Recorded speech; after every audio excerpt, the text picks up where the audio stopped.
ሰላም ጤና ይስጥልኝ። የኦሮማን ዩናይትድ ቲዩብ ተከታታዮች እንደምን አላችሁ? ዛሬ ስለ ጁሊያን አልቫሬዝ የንቅሳት ሁኔታ እንነግራችኋለን። ስለ ሊቨርፑል አስመልክቶ ጋሪ ኔቭል የተናገረው ነገር አለ፣ ስለዚህም እንነግራችኋለን። ሞሪሶ ሳሪ ከውጪ ሀገር ዳኛ ማስመጣት አለብን ይላሉ። ስለምን እንዲያሉ የምናየው ይሆናል። ሊዮኔል ሜሲ የተናገረው አዲስ ነገር አለ። ክርስቲያኖ ሮናልዶ አዳዲስ ነገሮች ተናግሯል። ከሱ ጋርም የተያያዙ ነገሮች አሉ። አስቶን ቪላ የአንዱን ተጫዋች ውል አራዝሟል። የትኛው ተጫዋች ነው የሚለውን ነግራችኋለን። ዩናይትድ ታዳጊ በዓለም ዋንጫ የመሳተፍ እድል ሊያገኝ ይችላል። ስለዚህም ነግራችኋለን። በሪያል ማድሪድ ቤት ኪሊያን ምባፔ ጉዳይ እንዲሁም የቲቦ ኮርቷ ጉዳት ሁኔታ እናስቃኛችኋለን። ወደ ማንቸስተር ዩናይትድ ስንመለስ የቴይለር ማሌሻ እንዲሁም የአጥቂው የቤንያሚን ሴስኮ ጉዳት ዜና የምንነግራችሁ ይሆናል። ስለ ሮሜዮ ላቪያ በቼልሲ ቤት አዲስ ነገር አለ፣ እሱንም እንነግራችኋለን። አትላንታ አሰልጣኝ ኢቫን ጁሪሲችን አሰናብቷል። ስለዚህም አዲስ ነገር ይኖረናል። የቀድሞ የቼልሲ ተጫዋች ጆኖቪ ሚካኤል ስለ ፕሪሚየር ሊግ ዋንጫ የተናገረው ነገር አለ። አስገራሚው ነገር በስፔን እግር ኳስ ፌዴሬሽን ላሚን ያማል መጎዳቱ አዲስ ዜና ሆኖ ወጥቷል። ስለዚህና ሌሎችንም እናወራለን። እስከ መጨረሻው ድረስ አብራችሁን ነው። ቻናላችንን ሰብስክራይብ፣ ቪዲዮአችንን ላይክ አድርጋችሁ እንድትጀምሩ ከወዲሁ በአክብሮት እንጋብዛለን።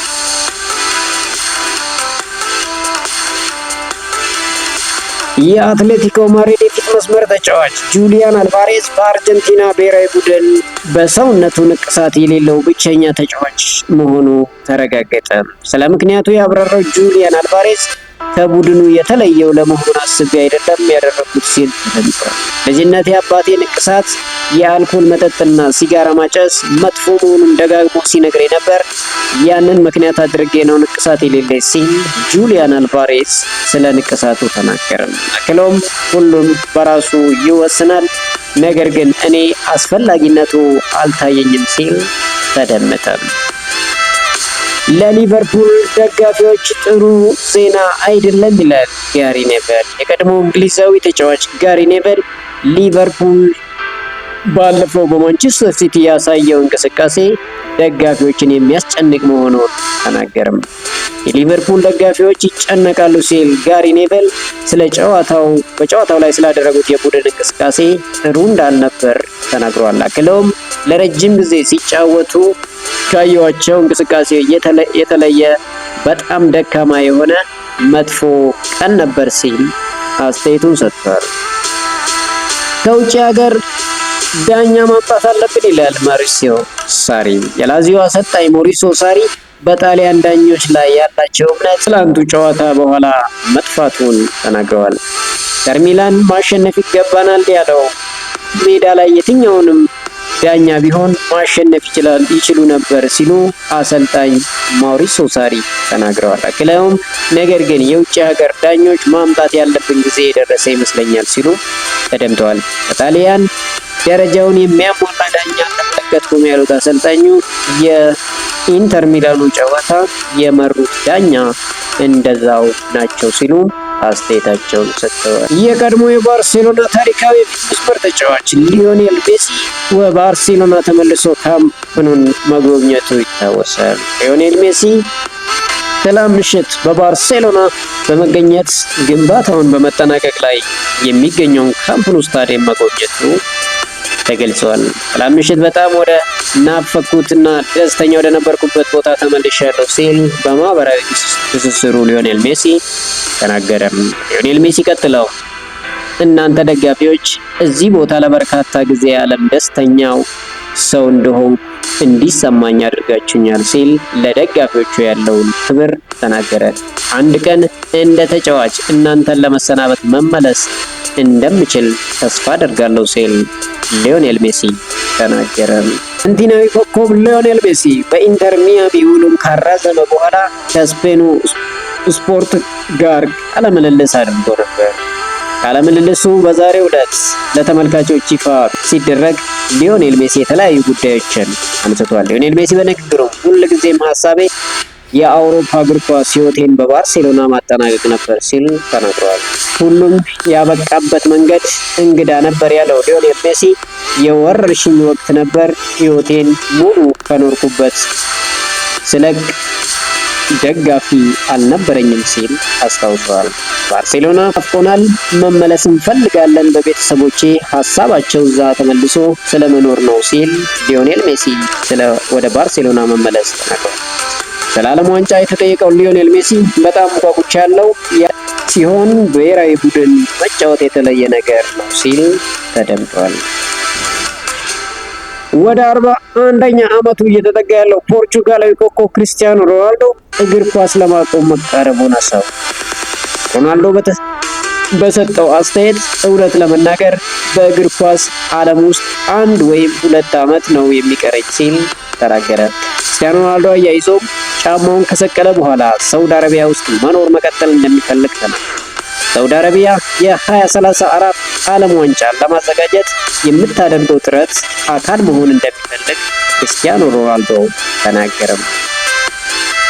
ላሚን ያማል በጉዳት ምክንያት የስፔን ብሔራዊ ቡድን ስብስብ ውጪ መሆኑን የስፔን እግር ኳስ ፌዴሬሽን አሳወቀ።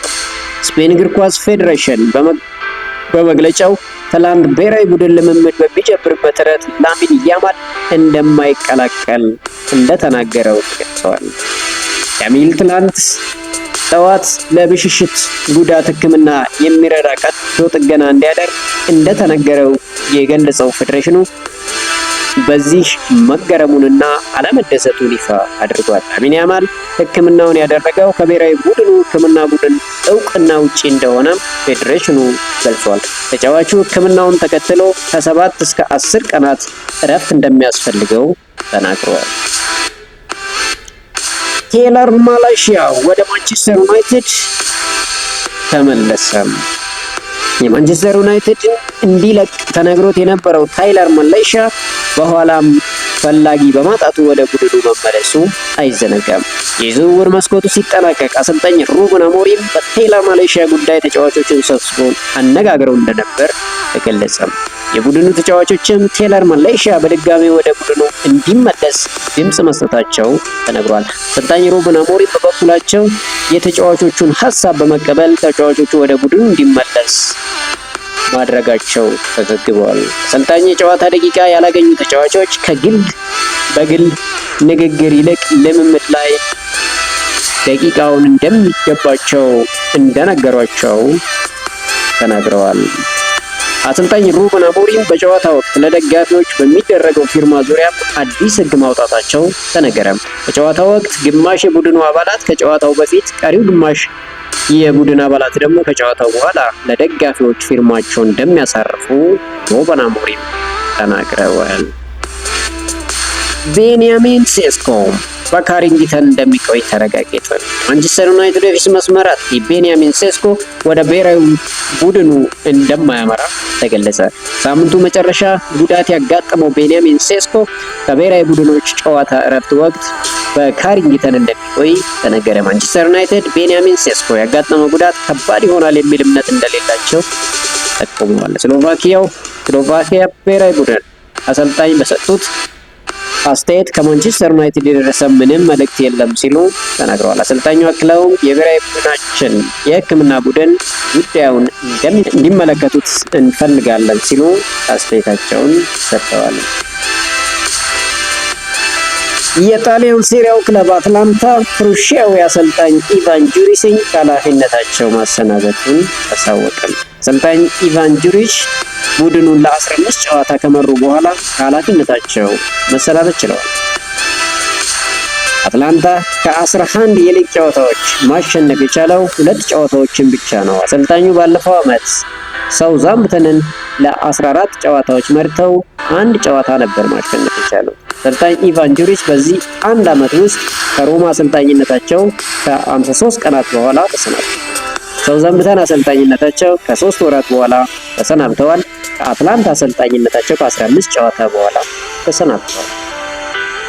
የቼልሲ የመሃል ሜዳ ተጫዋች ሮሚዮ ላቪያ ባለፈው ሳምንት በተደረገ የቻምፒዮንስ ሊግ ጨዋታ ጉዳት ማስተናገዱ ይታወሳል። ይህንንም ተከትሎ ሮሚዮ ላቪያ ቢያንስ ለ1 ወር ከሜዳ ሊርቅ እንደሚችል ተገለጸ።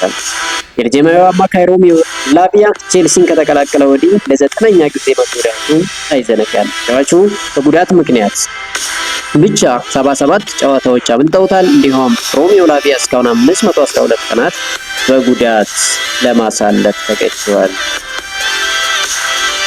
የቀድሞ የቼልሲ ተጫዋች ጆኖቪ ሚካኤል ሊጉን የምናሸንፍ አይመስለኝም ሲል ተናገረ። ቀድሞ የቼልሲ መሃል ሜዳ ተጫዋች ጆኖቪ ሚካኤል ቼልሲ በዚህ ዓመት ሊጉን ማሸነፍ ትንሽ ልምድ እንደሚጎድለው ተናገረ።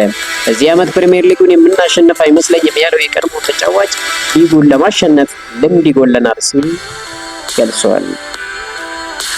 ቼልሲ በዚህ ዓመት 4 ውስጥ መጨረሻ ዓላማውን ማድረግ እንዳለበት ጆኖቪ ሚካኤል አስተያየቱን ሰጥተዋል። የሪያል ማድሪዱ ግብ ጠባቂ ቲቦ ኮርቶዋ ጉዳት እንዳጋጠመው ይፋ ተደረገ። ይህንንም ተከትሎ ቲቦ ኮርቶዋ የቤልጂየም ብሔራዊ ቡድን እንደማይቀላቀል ተገለጸ። ሌላ በኩል ፌዴሪኮ ቫልቬርዴ የጡንቻ ጉዳት እንዳጋጠመውና ለ10 ቀናት ከሜዳ እንደሚርቅ ተዘግቧል። ቫልቬርዴ ከብሔራዊ ቡድኖች ጨዋታ እረፍት በኋላ ወደ ሜዳ ይመለሳል ተብሎ ይጠበቃል። በርካታ የሪያል ማድሪድ ደጋፊዎች በኪሊያን ምባፔ ደስተኛ ለመሆናቸውን በማህበራዊ ሚዲያ እየገለጹ ይገኛል። ኪሊያን ምባፔ ትርጉም በሌላቸው ጨዋታዎች ብቻ ነው ግብ እያስቆጠረ የሚገኘው ሲሉ ደጋፊዎች ተናግረዋል። ተጨማሪም ኪሊያን ምባፔ ሜዳ ላይ ያለው ደካማ ቦታ አያያዝ ነው ሲሉ ተቃውሞ አቅራቢዎቹ ገልጸዋል። ምባፔ ላይ ደስተኛ ለመሆናቸውን ከገለጹ ደጋፊዎች መካከል አንዳንዶቹ አንፈልገውም ክለቡን ይጠቅልን በማለት አስተያየት መስጠት ጀምረዋል። አስቶን ቪላ የፊት መስመር ተጫዋቹን ሞርጋን ሮጀርስን ኮንትራት ለተጨማሪ ዓመታት ማራዘማቸውን ይፋ አድርገዋል። እንግሊዛዊ የፊት መስመር ተጫዋች ሞርጋን ሮጀርስ በአስቶን ቪላ እስከ 2031 የሚያቆየውን አዲስ ኮንትራት መፈረሙ ተረጋገጠ። ሮጀርስ በአዲሱ ኮንትራት የደሞዝ ጭማሪ እንደተደረገለት ተዘግቧል። በመጨረሻ የማንቸስተር ዩናይትድ ወጣት የኋላ መስመር ጄምስ ኦቨሪ በቀጣዩ የዓለም ዋንጫ ውድድር ሊሳተፍ እንደሚችል ተገለጸ። አውስትራሊያው ተጫዋች ምንም እንኳን በማንቸስተር ዩናይትድ ዋናው ቡድን ተሳትፎ ጨዋታ ባያደርግም በዓለም ዋንጫ የመሳተፍ እድል ሊያገኝ እንደሚችል ተገለጸ። ጄምስ ኦቨሪ አሁን ላይ አውስትራሊያ በቀጣይ ለምታደርጋቸው የወዳጅነት ጨዋታ ለመጀመሪያ ጊዜ ለዋናው ብሔራዊ ቡድን አውስትራሊያዊ አሰልጣኝ ቶኒ ፖፖቪች ጄምስ ኦቨሪ በቀጣይ የዓለም ዋንጫ ጥሪ ሊቀርብለት እንደሚችል ፍንጭ ሰጥተዋል። ማንቸስተር ዩናይትድ አካዳሚ የሚጫወተው የ18 ዓመቱ ተከላካይ አሰልጣኝ ሩበን አሞሪም ቀልብ መሳቡም ተነገረ። ውድ የቻናላችን ተከታታዮች ለዛሬ ያዝናቸው ዜናዎች ይመስላሉ።